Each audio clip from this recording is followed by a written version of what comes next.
Olá, gente, tudo bem? Segunda parte da nossa aula de função quadrática, o nosso curso de função quadrática.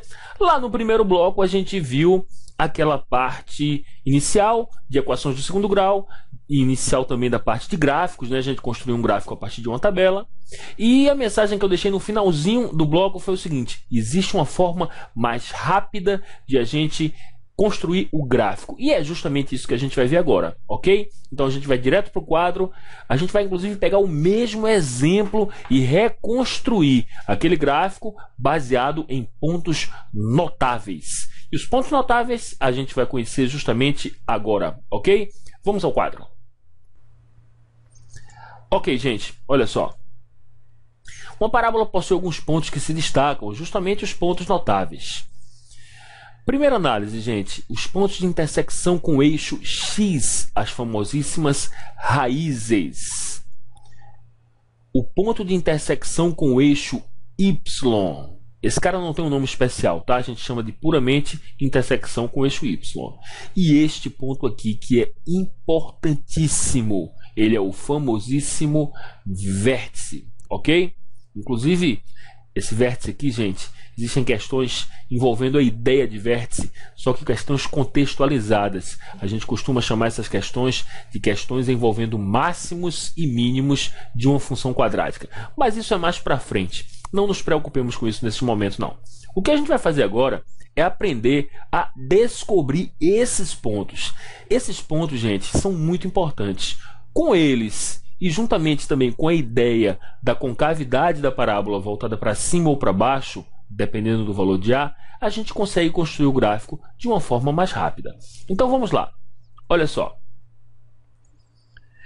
Intersecção com os eixos. Observe que eu vou pegar o mesmo exemplo com o qual a gente trabalhou lá no bloco 1, na primeira parte de função quadrática. Inicialmente, vamos detectar as raízes, as intersecções com o eixo X. Gente, só para lembrar, nos momentos em que o gráfico intercepta o eixo X, o Y é igual a zero.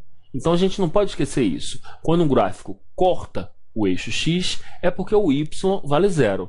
Dessa forma, a gente vai pegar a função e no lugar do Y colocar zero. Portanto, quando o gráfico intercepta o eixo X, o Y vale zero. Daí o motivo pelo qual, para encontrar raízes, a gente sempre pega a função e iguala a zero.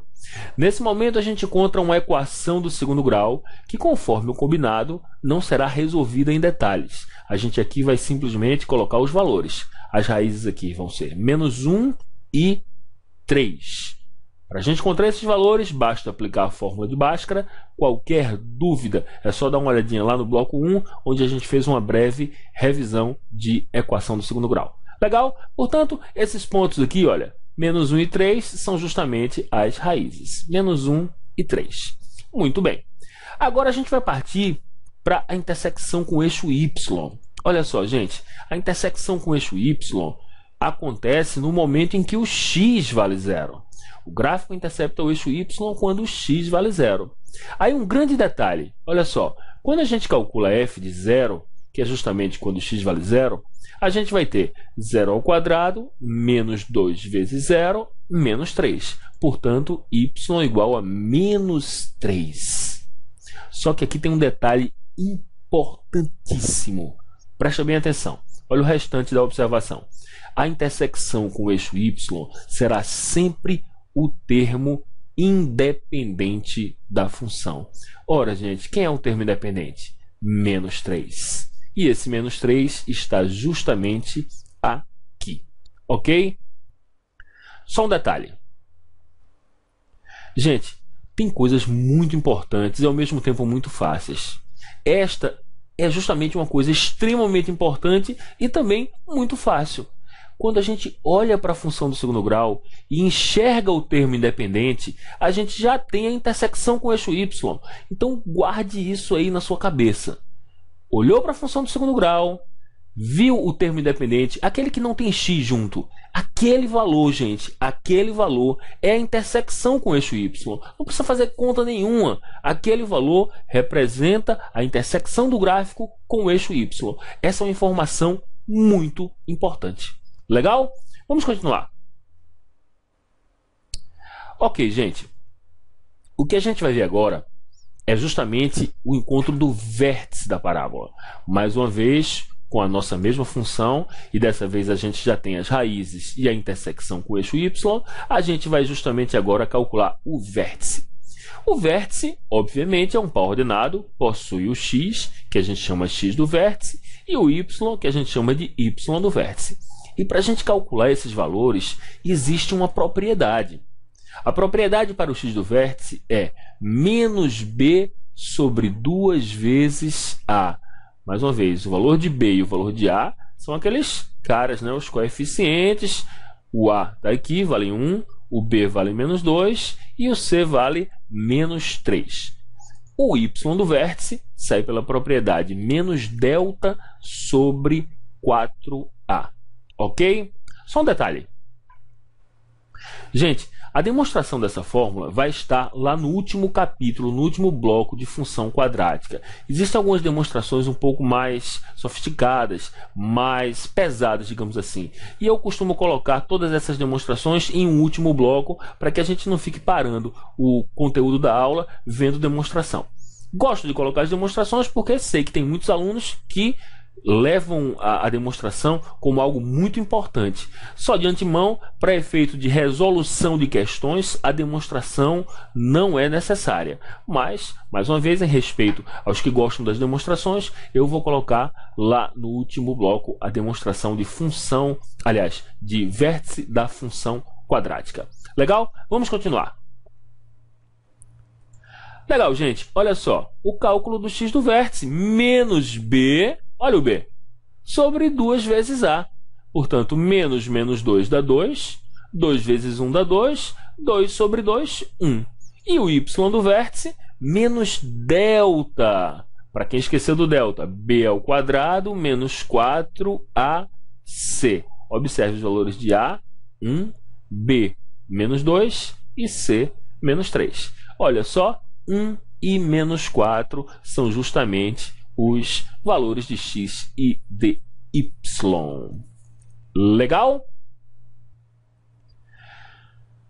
Mais um exemplo, gente. Olha só. Agora a gente vai ver como encontrar as raízes, a intersecção com o eixo y, o vértice, e vai traçar o gráfico de uma função que tem como lei de formação y igual a menos x ao quadrado mais 4x. Repare, este é um outro exemplo. Detalhe importante. Detalhe muito importante, o valor do a é negativo, o valor de a é menos 1, não é verdade? Portanto, a gente já tem que esperar uma parábola com a concavidade voltada para baixo, não se esqueça disto. Muito bem, não vamos utilizar o método da tabela, ok? Aqui a gente vai utilizar o quê? O método do cálculo dos pontos notáveis. Então, de cara, raízes. As raízes são as intersecções com o eixo x. Como é que a gente faz? Pega a função e iguala a zero.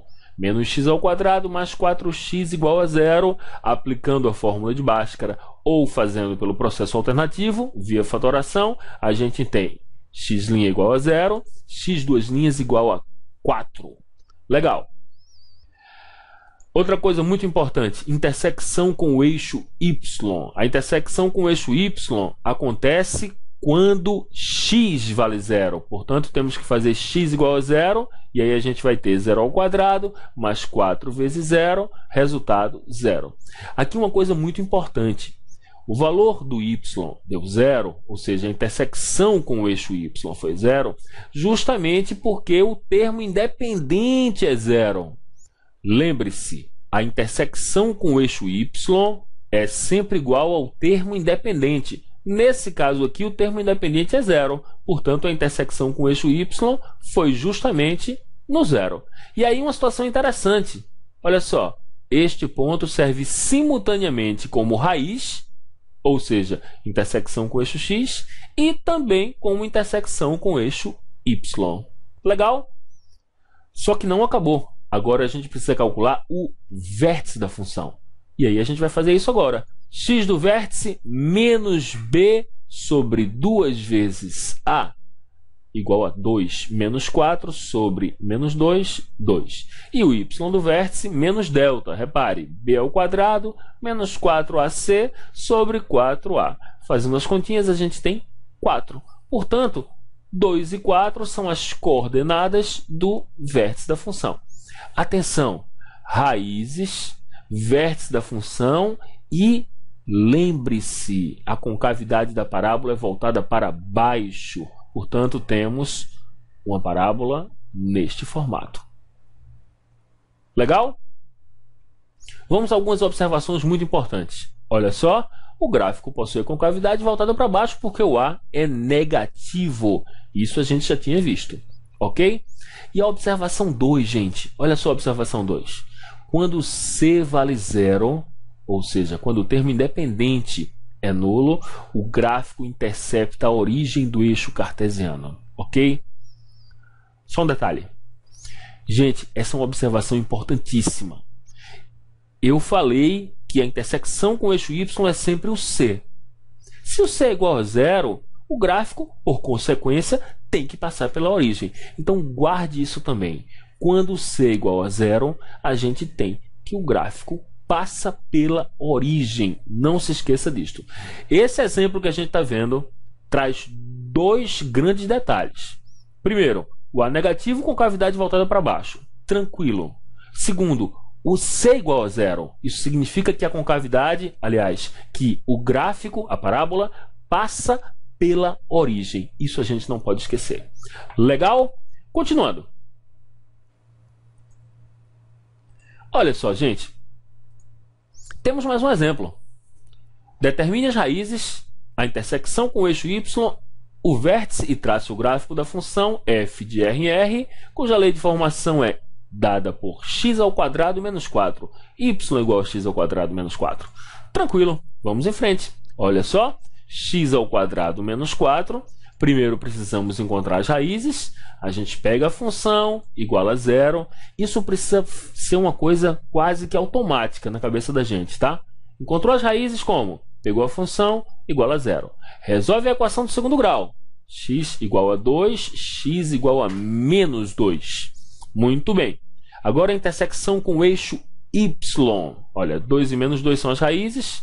Intersecção com y, lembre-se, na intersecção com y, o x vale zero. Quando a gente faz x igual a zero, o y fica igual a menos 4. Por quê? Sempre dará o termo independente como intersecção com o eixo y. Até aqui, tudo tranquilíssimo. Agora a gente vai partir para o vértice. Olha só, x do vértice menos b, atenção, você já deve ter percebido, o b vale zero. O b é o cara que multiplica o x, não é isso? Portanto, vale zero. Então, menos b sobre 2 vezes a, isso aqui me dá zero. E o y do vértice menos delta, b ao quadrado menos 4ac sobre 4a, menos 4. E olha que interessante, gente. O ponto 0 menos 4 é justamente este daqui. Esse ponto serve simultaneamente como intersecção com o eixo y e vértice da função. Portanto, a partir disso, a gente pode traçar o nosso gráfico e aí a gente vai perceber algumas situações interessantes. Qual é a primeira observação? Quando b for zero, o gráfico fica simétrico em relação ao eixo y. Quem já viu a aula de teoria geral de funções sabe do que eu estou falando. Simetria significa o quê? Uma espécie de igualdade invertida. É como se essa parte aqui tivesse sido rebatida para o outro lado. Então, a gente não pode dizer que essa parte do gráfico é exatamente igual a essa. Ela é simétrica. É como se isso aqui fosse um espelho e a imagem dessa figura vai ser essa outra figura aqui. Isso é o que a gente chama de simetria em relação ao eixo y. Legal? E a consequência disso aqui, a consequência do b ser igual a zero, gera justamente o quê? O fato de valores opostos de x terem a mesma imagem. Olha, 3, 5, menos 3 e 5 também. Olha outro exemplo. 1, menos 3, menos 1, 3. Mais uma vez, se você já assistiu a parte de teoria geral de funções, você deve estar lembrando de que essa função é uma função par, porque domínios opostos possuem sempre a mesma imagem. Se você ainda não viu essa aula, vale a pena dar uma olhadinha lá. Ok? Legal.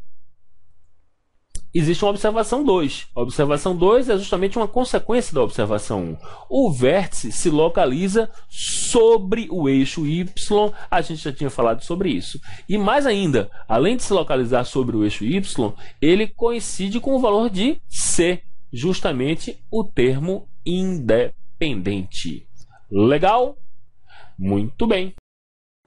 Gente, vimos alguns exemplos bem legais, exemplos que nos permitiram um aprofundamento na parte de gráficos, mas infelizmente o tempo acabou, ok? Já já a gente volta no terceiro bloco para ver um pouco mais sobre função quadrática.